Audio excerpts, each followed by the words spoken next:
Good afternoon. A 37-year-old man riding a motorcycle was killed in a crash early this morning on the Bayview Extension. It's the latest in a series of motorcycle collisions in the GTA over the past 24 hours. CTV's John Musselman's been following the investigations and joins us live with more. John.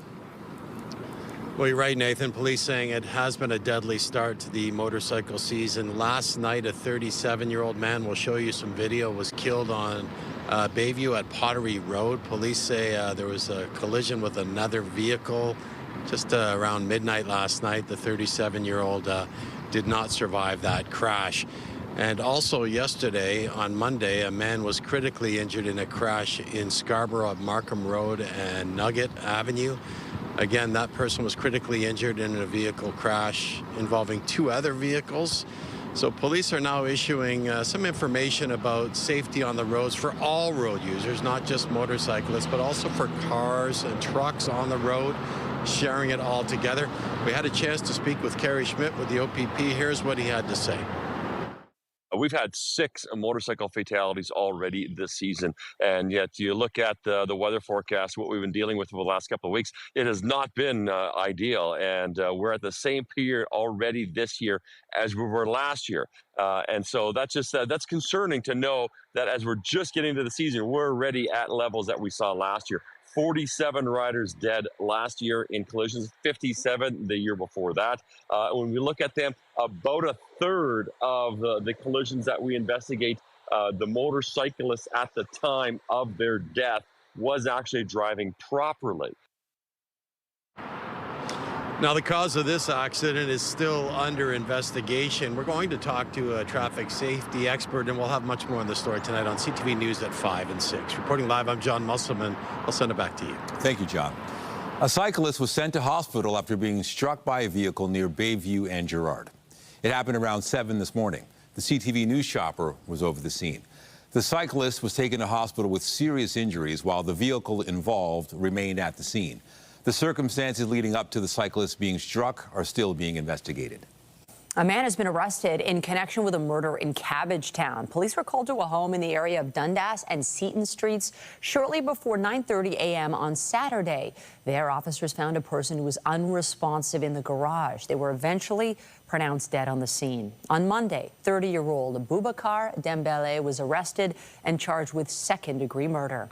Meanwhile, police have not identified the victim, but they have released images of 2 items connected to them. They are a silver necklace with a silver heart-shaped pendant with wings and a single clear stone in the center. There it is, as well as a black jacket with Vision Youth Leaders Program written on it. The victim is described as 5'6", medium build, dark hair, dark eyes. Investigators are asking anyone who recognizes the items to come forward. The OPP arrested a suspect after recovering stolen vehicles with an estimated value of nearly $1 million in Port Hope. Police say on May 23rd, they responded to reports of a stolen vehicle at a property on County Road 65. 7 stolen vehicles and a fishing boat were found the next day after police executed a search warrant. A 41-year-old man is facing nearly a dozen charges in connection with the investigation. A $25,000 reward is being offered for information leading to the safe return of a teen who has now been missing for 10 days. Toronto police are engaged in what's called a level 1 search for 14-year-old Esther, who was last seen on May 16th. CTV's Beth McDonnell has been following the search and joins us live with more. And searchers, they're not giving up, Beth.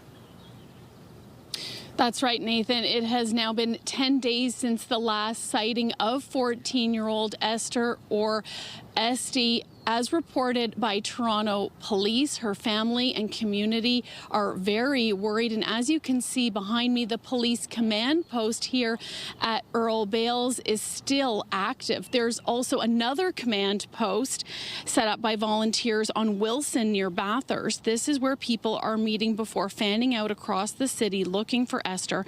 As time passes and the urgency grows, a reward of up to $25,000 has been created for information leading to her safe return. Meanwhile, Toronto police say the search is ongoing, and they too are extremely concerned for her safety. And there is another concern about this case. Some of Esther's missing posters are being torn down in different parts of the city. A family spokesperson says it is deeply disturbing and cruel to see posters of a missing girl torn down when her family is desperately trying to find their child, and the focus should be on finding Esty. Police say while the reports of posters being torn down are upsetting, they are not necessarily criminal, and they remained focused on finding Esther. Volunteers are now going to the community command post at Wilson and Bathurst daily to also help in the search. Just come and help out. Any small little bit of help can really help her find her, can help find her, and that's what's important. You know, like there's people coming from all over Toronto to help, and I think that's really what we want, is everybody come together and be able to do this not only for her, but for any girls that are missing. Police say any information about Esther or her disappearance should be reported right away, and there is a dedicated police tip line to do that. The number is 647-355-4148. Reporting live at Earl Bales Park, I'm Beth McDonnell. Nathan Michel, back to you. Thank you, Beth. Still to come, a new survey is outlining potential summer spending struggles for Canadians. We'll have those details a little later in the newscast. Early registration is open for residents who want to sign up for free summer programs at their neighborhood rec center. Mayor Olivia Chow met with residents at the York Recreation Center on Black Creek Drive this morning. Eligible residents can sign up for programs at most free community centers before people who live outside their neighborhood are able to register next week. And in the past, only 3 out of 10 registrants are from the neighborhood. Since we started this program, 7 out of 10 are local residents, which is really important because these free programs are really designed for areas that some of the folks in the neighborhood may not be able to afford to pay. Registration for older adult programs opens on Monday, while residents in Etobicoke and East York can sign up for summer programs next Tuesday. North York and Scarborough registration is set to begin Wednesday, June 3rd. Brampton is launching a free sports equipment locker pilot project in local parks. The city says 30 lockers are being installed at high-use sports fields and courts. Officials say residents can unlock the equipment using an app, play at the field or court, and return it when they're done. The service is free to use, and equipment includes basketballs, soccer balls, footballs, and frisbees. A full list of locations can be found on the City of Brampton's website. Let's head outside for a first look at the forecast, and look at that. This is a day to be outside. We have the sunshine, we have the warmth, and we are on a gorgeous stretch of sun. Lindsay Morrison is bringing all the good news today. Lindsay. Yeah, Michelle, it is quite a run of sun that looks like it might continue through to the end of May, and it sure feels like summer out there today. It's 26 degrees right now at Toronto Pearson. Factor in the humidity, it feels like 28. We are well on our way to our forecast daytime high of about 27. Winds out of the south or southwest today, depending on where you're joining us from. The winds are quite strong around Owen Sound, even in through Muskoka, gusting to up to 60 kilometers per hour in some cases. So that's ushering in a lot of the warmer air. Look at the satellite and radar. We've got another blue sky day here in the GTA, and that's what we're expecting for the rest of it too. 27 degrees this afternoon is going to feel more like 30, and it is worth pointing out that we are at an 8 on the UV index for today. That is very high. You know what to do. Slather on that sunscreen before you venture out.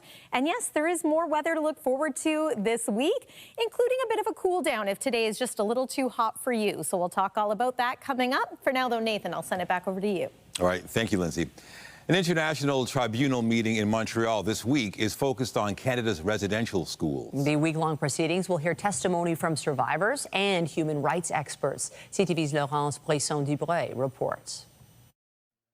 Leo Nicholas is a survivor of the Mohawk Institute residential school. He was taken from his family at just 10 years old. For 6 years, he says he was abused, beaten, and left feeling empty. He says, nobody's going to believe you. So guess what?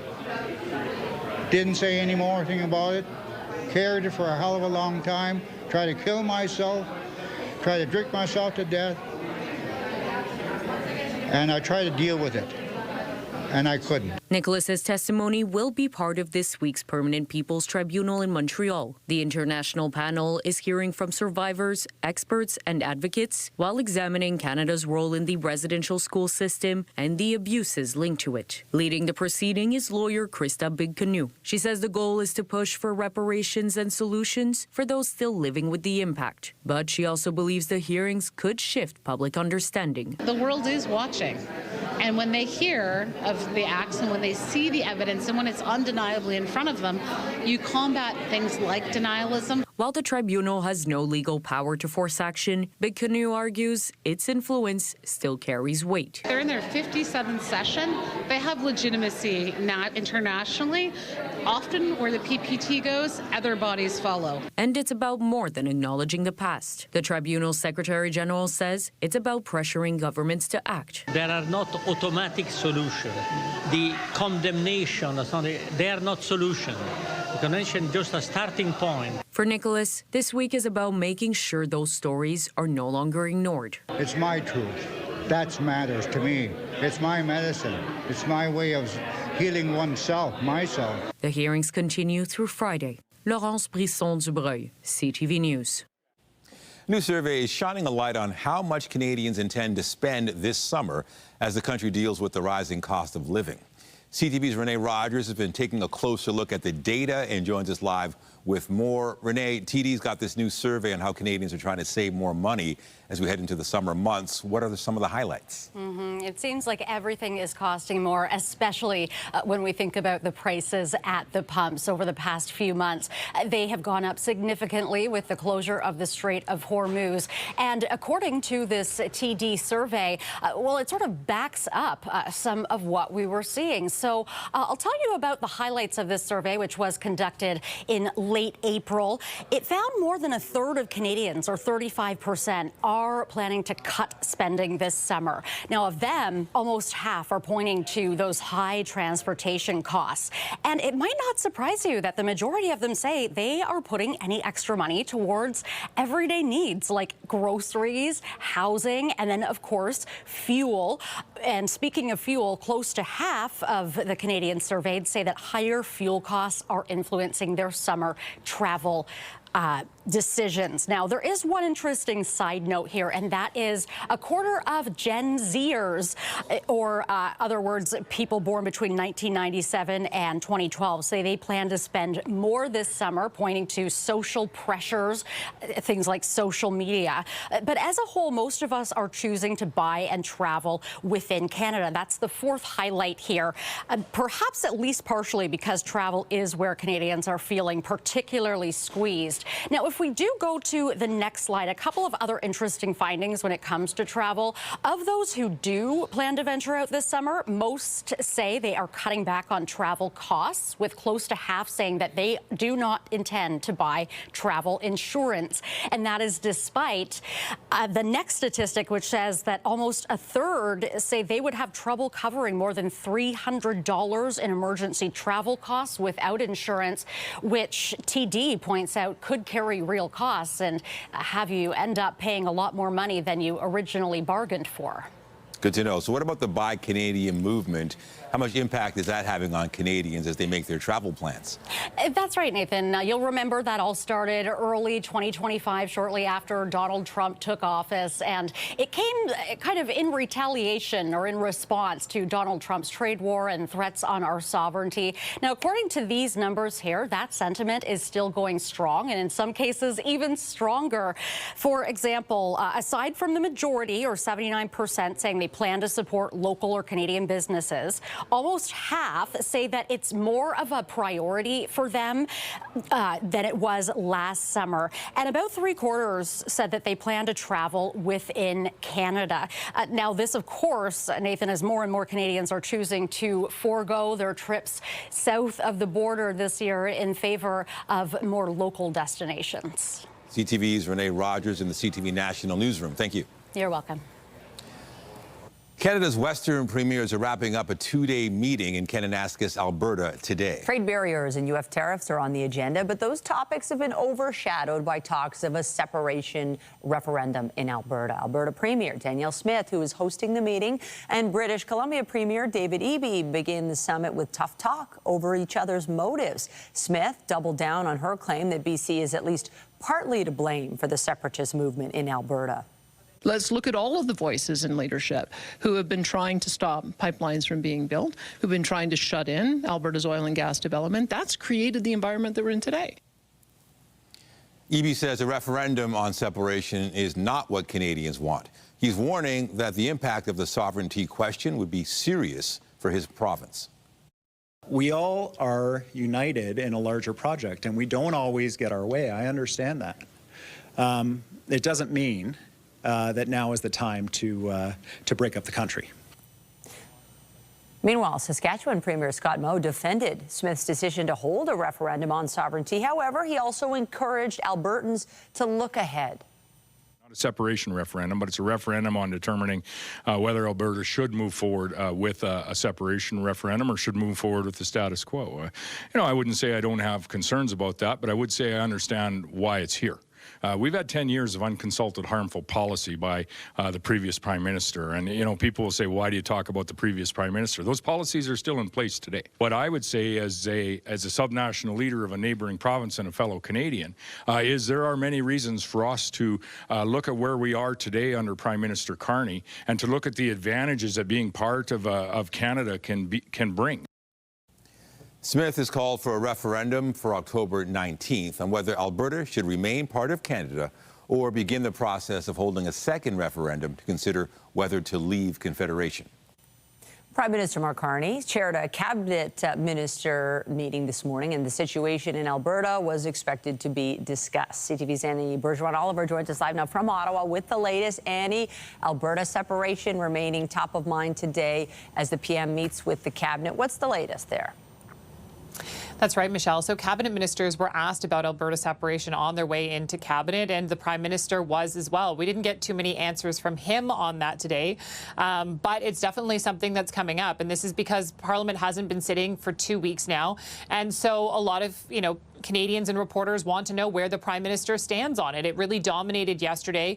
He said that he will campaign for Alberta to stay in Canada. We heard from Sean Fraser, who's the Justice Minister, who says that right now the Justice Department and his team of lawyers are creating a legal case, and they're looking at the legal case for the Clarity Act, which was created after the Quebec 1995 referendum came into law in 2000, which sort of sets out some of the legal frameworks and parameters for how a referendum type question can move ahead. He said that there are some questions about the way that this specific question is going to be phrased from Albertans and whether it's clear enough to meet the Clarity Act. So he said that legal framework will be provided to the Prime Minister in the next few days to help inform his opinion. Now, that in itself is interesting because if you ask some of the Bloc MPs, they've been saying that the federal government has absolutely no role in this, that the decision on whether or not to separate has to be up to Albertans alone, and that the federal government should play no role in this whatsoever. The Prime Minister also was saying yesterday that this could be potentially undemocratic, given that Danielle Smith never campaigned on holding such a referendum. And he also said that it's really not helpful, was his terms, on whether or not putting a question like this to Albertans would be good. He said it's not helpful, it's potentially undemocratic, and said, when he was Bank of England governor, that the UK went through Brexit, and he says 10 years later, that country is still dealing with the fallout from that vote, which he said a lot of people didn't quite understand the full extent to what they were voting for, Michelle. Meanwhile, and I'm glad we have you this afternoon, multiple reports suggest Carney's MPs are concerned that he's backsliding on environmental commitments as the Liberal government moves forward with Alberta on the pipeline deal. And now we're learning a former environment minister is potentially stepping out of caucus. What can you tell us about all that? Yeah, so this is breaking news today, and this is really what's dominating Parliament Hill. So Vashi Kapelos, our colleague, has sources telling her that the former Environment Minister, Steven Guilbeault, is considering leaving the Liberal caucus to potentially sit as an independent MP. And this is because sources are telling her that Guilbeault is not happy with the Liberal government's and the Carney government's current climate change and environmental policies. He feels like there's been a rollback there, and he doesn't want this pipeline with Alberta to move ahead. Doesn't like some of the concessions like the industrial carbon price that's there. The industrial price under Trudeau was supposed to be $170 per ton by 2030. Under this new deal with Alberta, the industrial carbon price is going to be about $130 a ton by 2040. So sources are telling Vashi that Guilbeault may decide, and he's still contemplating this, but he may decide to leave the Liberal caucus in a show of opposition and decide to sit as an independent MP. Now, this has a number of repercussions. Of course, for the government, it makes it a little bit harder to get their work done. You know, they were sitting at 174 MPs if he decides to sit as an independent. They're down to 173. That includes the Speaker, who has to remain neutral unless there's a tie. So it does make it slightly more complicated. But more than that, Steven Guilbeault was a very strong, well-regarded environmentalist before he got into politics. He was the Environment Minister, Climate Change Minister, championed a lot of the Trudeau government policies, including the carbon tax, for example, the EV sales mandate. And it wasn't long ago that, again, in a sign of opposition to the Carney government's climate change policies, that he stepped out of cabinet as a show of solidarity for his views on climate change and to try to push the government to get stronger environmental policies that would help reduce emissions. He made that decision to step out of cabinet in November after the broad strokes of an agreement for this new bitumen pipeline with Alberta were signed.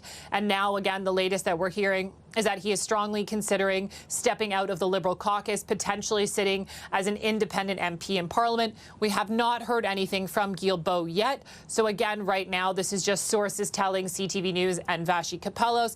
But this is definitely a blow to the Prime Minister if it does happen. And even just this conversation, along with this letter from more than a dozen MPs that has been written to him about his climate policies, is definitely dominating the agenda today in Ottawa and on Parliament Hill. Michelle. CTV's Annie Bergeron-Oliver with some breaking news from Ottawa. Thank you. Thank you. South Korea's submarine fleet sailed into Canadian waters this weekend as part of a joint military exercise with Canada's Navy. It's also part of a marketing pitch as Ottawa looks to replace its aging fleet of subs. CTV's Adrian Gabriel has the details.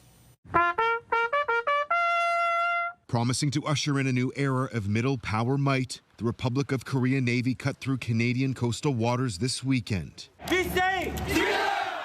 On board its KSS-3 submarine, a bid is in place for Canada to purchase 12 of these South Korean-made subs. The only other finalist vying to deliver Canada's next-generation submarine is a joint German-Norwegian bid. Ottawa will announce the winner of the contract this summer, which could come with a price tag of $25 billion. Korean Navy gave CTV News a tour inside the submarine that could be the centerpiece of Canada's naval future. We were forbidden from taking any of our own video inside. Korean Navy provided footage shows their crew in action. The submarine is more spacious inside than Canada's aging fleet, with the capability to deploy both anti-ship and land attack cruise missiles. The South Korean KSS-3 is 89 meters in length. It weighs 3,600 tons, can accommodate up to 50 personnel, and stays submerged for up to 3 weeks.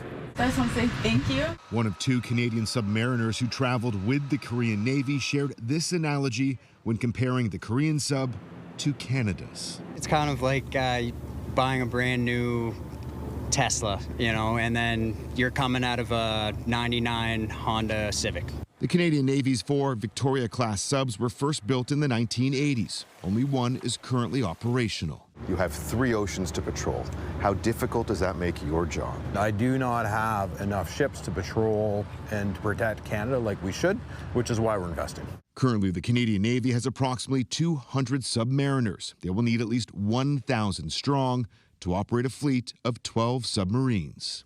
This is all about democracy and freedom. The ambassador of the Republic of Korea to Canada believes his country is well positioned to help protect Canadian coastal sovereignty.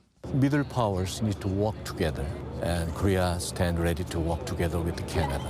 In increasingly troubled waters, the Canadian government is focused on forging friendships as it rekindles historic military alliances. With a decision expected as early as this June, whoever is chosen to deliver Canada's next generation submarine is poised to play an integral role in shaping the country's Navy for decades to come. Adrian Gabriel, CTV News, CFB, Esquimalt. In the Middle East, the U.S. struck boats and missile sites in Iran early today, saying it was done to protect its troops from military threats. Tehran calls the action a violation of the nearly 7-week-old ceasefire. It happened hours before the U.S. Secretary of State insisted the Strait of Hormuz must reopen one way or another. Its closure has caused an unprecedented oil supply shock, pushing up the cost of fuel, fertilizer, and food. Both sides have indicated progress on a memorandum of understanding that could halt the war and restart shipping. It also gives negotiators 60 days to discuss more complex issues, including Tehran's nuclear program. Elsewhere, Israel has reportedly expanded its ground operations beyond a demarcation line set up several kilometers inside Lebanese territory in the south. The military says it is operating beyond the forward defense line in order to remove threats to Israeli citizens and Israeli soldiers. 12 people were killed in Israeli airstrikes in eastern Lebanon overnight. Israel is intensifying its assault on what it says are Hezbollah militants. Several towns in the south and in the Bekaa Valley were also struck, and new evacuation warnings were issued. Hezbollah says it has attacked Israeli forces advancing toward a southern town. This is the second day of the Hajj in Saudi Arabia, where Muslim pilgrims are engaged in intense prayers, seeking mercy and blessings.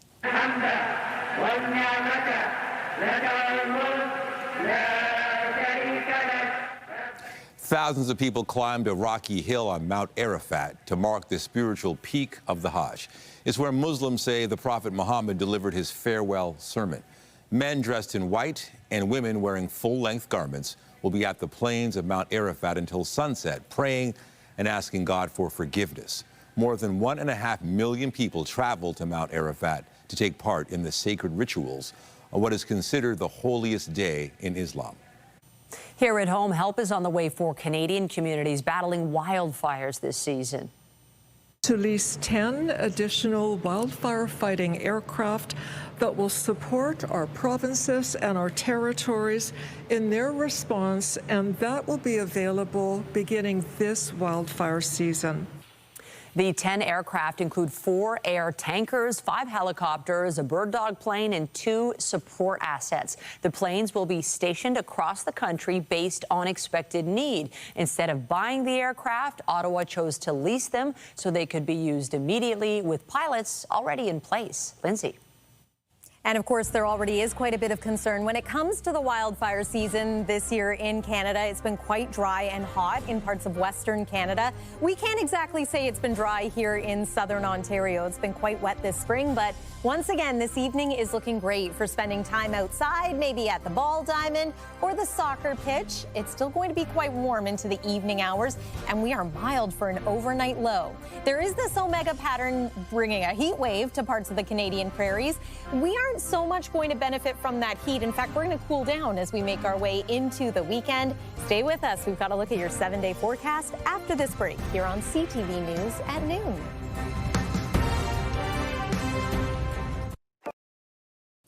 Canada is dealing with a dual issue of food insecurity and food waste. Today, Second Harvest is launching Race to Rescue, an initiative aimed at addressing both problems. And for more, we're joined live by Chef David Schwartz, who's one of 100 ambassadors, including our very own Michelle Dubé, taking part in the initiative. David, thanks for joining us. This sounds like it's going to meet an important need. What else can you tell us about Race to Rescue? Yeah, I'm really excited to be a part of this initiative. It's something that's super important to me as a chef and a restaurant operator. You know, we're always thinking of ways that we can divert waste, and this initiative is one of the strongest in Canada, so I'm excited. How does food insecurity and food waste impact your work? You must see a lot of it. Yeah, it's like I said, it's something that we think about constantly, like, as chefs, we're always designing dishes that have as low impact and low waste as possible. I walk by Fort York Food Bank every day. I've walked past every day for the last 5 years. I've seen that line grow continuously. So to see Second Harvest put an initiative like this together, I'm happy to be a part of it, and I'm excited that they're doing it. Yeah, that just sounds great. Is that something you always did as a chef, making sure that you were not wasting anything? Yeah, I think when you're really young and you're starting out, it's not necessarily the main focus, but as you get into things and, you start operating your own spaces, it's something that you definitely look to think about more. How can I use every part of the animal? How can I put a dish together that considers, every single thing here, and making sure that nothing is wasted. So. Yeah, so good to hear. And how can people get involved? So you can go to Second Harvest's Race to Rescue website and donate via any link for the 100 ambassadors that are on there. There's some really cool names you'll see. Chris Hadfield is on there. Shania Twain is on there. A lot of my chef peers, like Eric Robertson from Pro Morissette, amongst many others. So yeah, just go to the website, click donate through any one of those 100 ambassadors. Yeah, simple as that. All right, Chef David Schwartz, thanks so much for your time. Of course, one of the ambassadors for Race to Rescue. Keep up the great work. Thanks so much. No problem. And of course, Michelle Dubé, you're a part of this amazing initiative. Was there anything left out? Oh my, no. Anything else we need I'm to such know? a fan. I mean, this is one of the premier chefs in our city. It's so cool. No, it's 100 ambassadors. He's one of them. I'm one of them. 100 hours. So we basically have 4 days. It starts today, and 1 million meals. And I think the really cool thing about it is if you donate $1 through Second Harvest and their very vast network, it amounts to 5 meals. So when did a buck get you 5 meals? Not even when I was a kid. Right. So no. Yeah. Maybe when my grandparents were young. But yeah, so that's just great, and it's good to know that the dollar can stretch. Yeah, there's so much food that's wasted out there. And yeah, so this initiative, hopefully it'll make a big difference. I don't know if you're eating outside today, but this would be a day for a picnic. Oh my goodness, it's gorgeous. We had that awful weekend, and we're just on this epic stretch of sunshine now. It really is quite a turn in the other direction, wouldn't you say, weather-wise? And this is more like it, I think, for the end of May. It was not feeling very seasonal last weekend. It was chilly, it was wet, it was windy. That is in the past. This week, we have a real nice run of sun that looks like it's going to persist until the early days of June. And we're a little hot today and perhaps tomorrow, but we're going to slowly cool down after that. Weather is brought to you by the Presler Law Firm Injury Lawyers. You don't pay unless they win. Now, speaking of hot, I want to take you across the pond to the United Kingdom, where it has been scorching the last couple of days. I mean, today we're talking about temperatures here at home in the upper 20s. Temperatures in parts of England have been in the mid-30s. And I'll remind you of the fact that some folks out there, in fact, many, do not have access to air conditioning. So this has been a very uncomfortable couple of days for so many. I just want to show you London Heathrow's current temperature.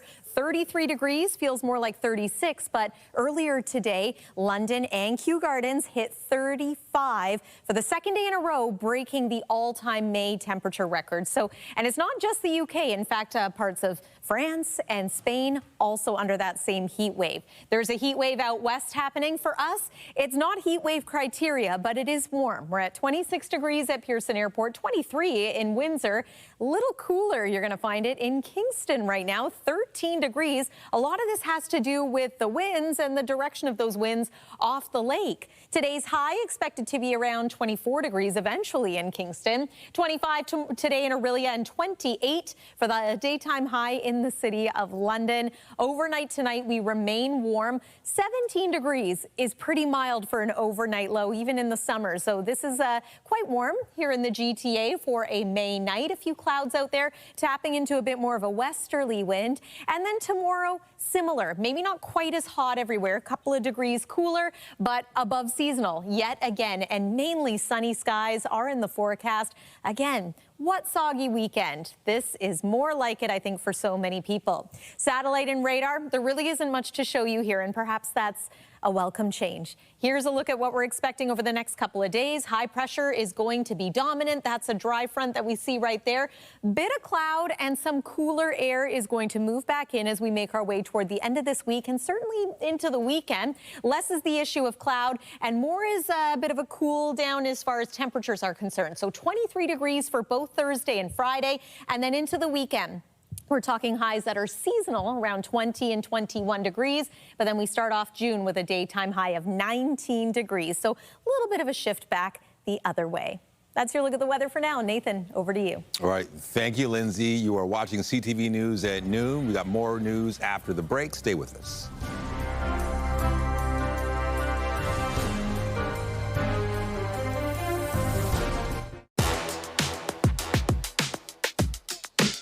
Who says barbecue is just for meat lovers? The Hogtown Vegan is turning up the heat with savory, smoky, and satisfying dishes. Here you'll find vegan comfort food done right, serving Southern-style plant-based classics for more than a decade. Come inside with me as we discover what's on the menu.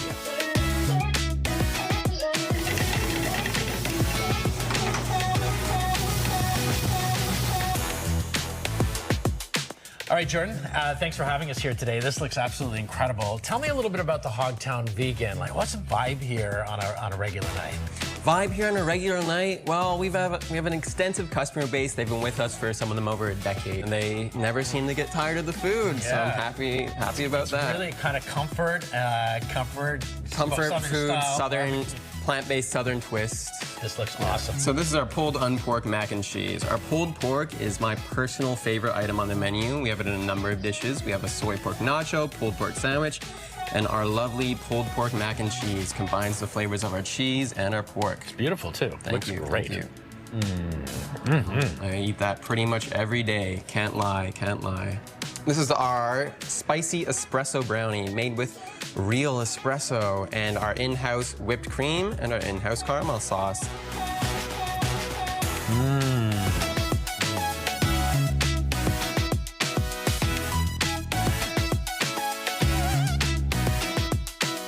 Toronto's vegan barbecue scene is proof that both flavors don't need meat.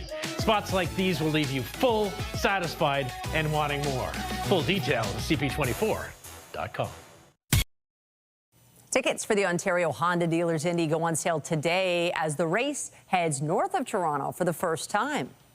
Markham, start your engines. The Indy race is coming to our city.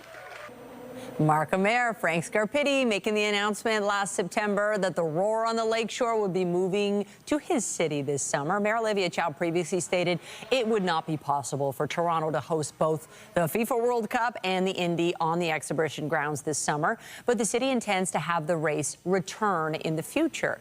The Indy in Markham will run from August 14th to the 16th. The Blue Jays will be looking to snap a two-game losing skid when they continue their series with the Miami Marlins tonight. Bunch of swings and misses already. This one is popped up.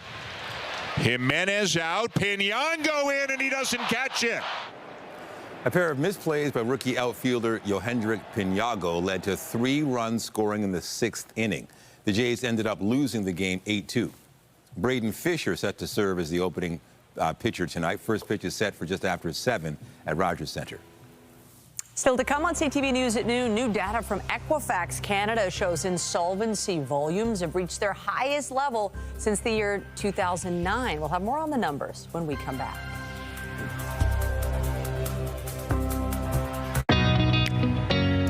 Accessibility is more than just a box to tick.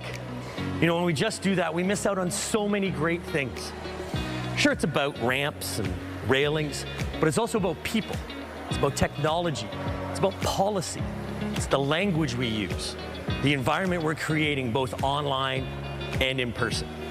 When we do that, that's when accessibility really hits home. That's when we're truly inclusive.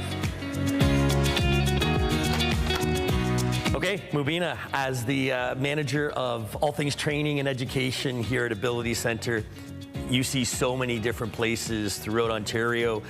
What are some things, some real easy things that can make an environment more welcoming and inclusive? So one of the things that is easy to notice is when a space has been intentionally created to be accessible rather than an afterthought. And it's so important so that you have enough space to navigate it. You're not looking at, oh, can I fit through there? Can I not fit through there? It's just seamless for you. And that just makes me feel more welcome and, feel like I belong there. So if I'm a Canadian business owner, what is one simple, maybe cost-effective thing that I could do to have an immediate impact to being more inclusive? So one of the key things is training when it comes to accessibility. When we train our people, we're now changing things from being theoretical to practical, because now you're able to help people understand what does accessibility mean? What can they change in their behavior so that now everything is seamless for them? They can ask questions, they're not making assumptions, and they're truly creating that culture of welcoming and belonging for everybody. Seems like we have a long way to go, but with people like you leading us, we're taking one step at a time. Yes, we are, definitely. Mindful design lives in the details that most people overlook. Decisions get made every day, big and small. But it's once you start looking through a lens of mindful design, the world looks very different.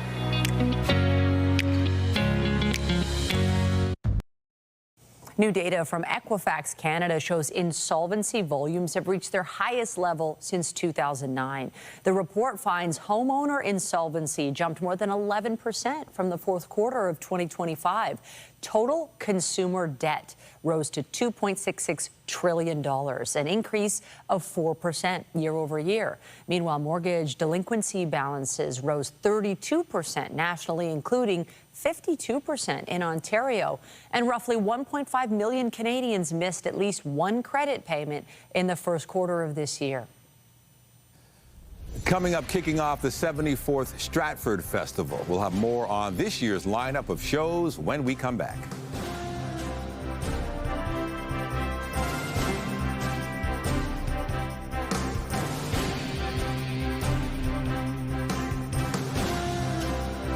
Get Toronto's top stories, breaking news alerts, and watch live. Download the CTV News app. The stage is set for the 74th Stratford Festival, with the 2026 season kicking off last night. CTV's Jeff Pickle caught up with the players on the red carpet for a preview of this year's lineup.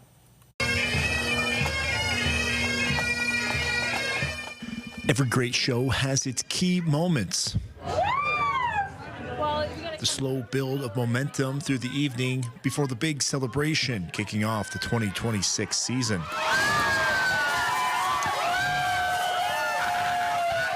The cast of Guys and Dolls bringing the excitement to the red carpet. One of the show's stars, Dan Shamroy, says it's an incredible opportunity to be in this classic. I mean, it's song and dance, it's Guys and Dolls, it's one of the great classic musicals, and we're just really happy to present it. I'm going to bring my spin to it. Hopefully people enjoy it. Shamroy and most of the cast and crew in Guys and Dolls are also in Something Rotten. Shamroy says it's a true test of endurance to switch between roles, sometimes on the same day. Like, you just got to pace yourself and try to find somewhere to rest in between there. They require different vocal demands, and so I just got to sort of chill out when I have an opportunity to do that. But I'm very, very excited to do Rotten again for the people and play these really wonderful parts. Both plays are directed by longtime Stratford director Donna Fiore. Big, huge production numbers in that show.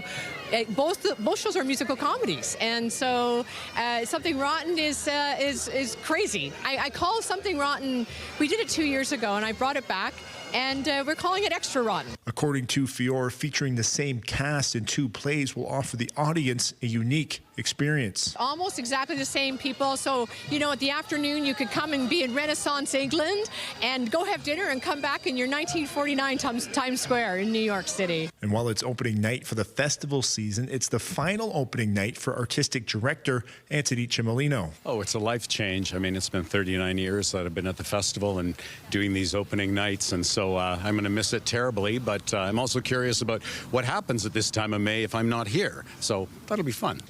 Cimolino has led the Stratford Festival since 2012, including through the difficult pandemic years. Last year, we managed to sell more tickets than we did in 2019, pre-pandemic, and that I could see that we're on a good footing. We're going in a good direction, and so I feel like I can hand off this precious place to the next artistic director in good stead. From the beginning to the end, Stratford hopeful for another big season. Jeff Pickle, CTV News, Stratford. How beautiful there. Beautiful sunshine, the home of Lloyd Robertson, Stratford. You've been on that red carpet covering it. It looks amazing out there. It's such a special place. Home of Justin Bieber, too, of course. Yeah, him. And if you can get a day like this in the city of Stratford, you have hit the jackpot because it's right by the water. You can go enjoy a show. All right, I bring it back to the city of Toronto. This is also a pretty nice place to be on a day like today. Forecast daytime high 27 degrees, humidex 30, and we're going to be quite warm into the night tonight. So here's a look at our forecast overnight lows. 17 degrees would be warm for an overnight temperature in the middle of summer. So it's not quite heat warning criteria, but it is getting close. And then tomorrow, it is another warm day. 26 degrees for the high, once again feeling like 30. Lots of sunshine out there. And the sun is now setting at about 8:48 p.m. That's worth pointing out, too. 7-day forecast, you're really going to notice those late sunsets this week because look at this run of sun. We'll start to increase the cloud cover a little bit heading into the weekend, but we look dry straight through until the beginning of June. Temperatures do cool slightly, so if you find today a little uncomfortable, a little humid, just wait. We will be back to seasonal by the end of this week, and we could dip a little below seasonal at times, second half of the weekend and the early part of next week. But overall, I think this is 10 out of 10. Nathan and Michelle. A lovely forecast. Thank you, Lindsay. And that's it for CTV News at noon. Remember, you can get Toronto's breaking news all day long on CP24 and at ctvnewstoronto.ca. For Lindsay Morrison and all of us here, have a pleasant afternoon. I'm Michelle Dubé. And I'm Nathan Downer. Be sure to join us later for CTV News at 5 and 6.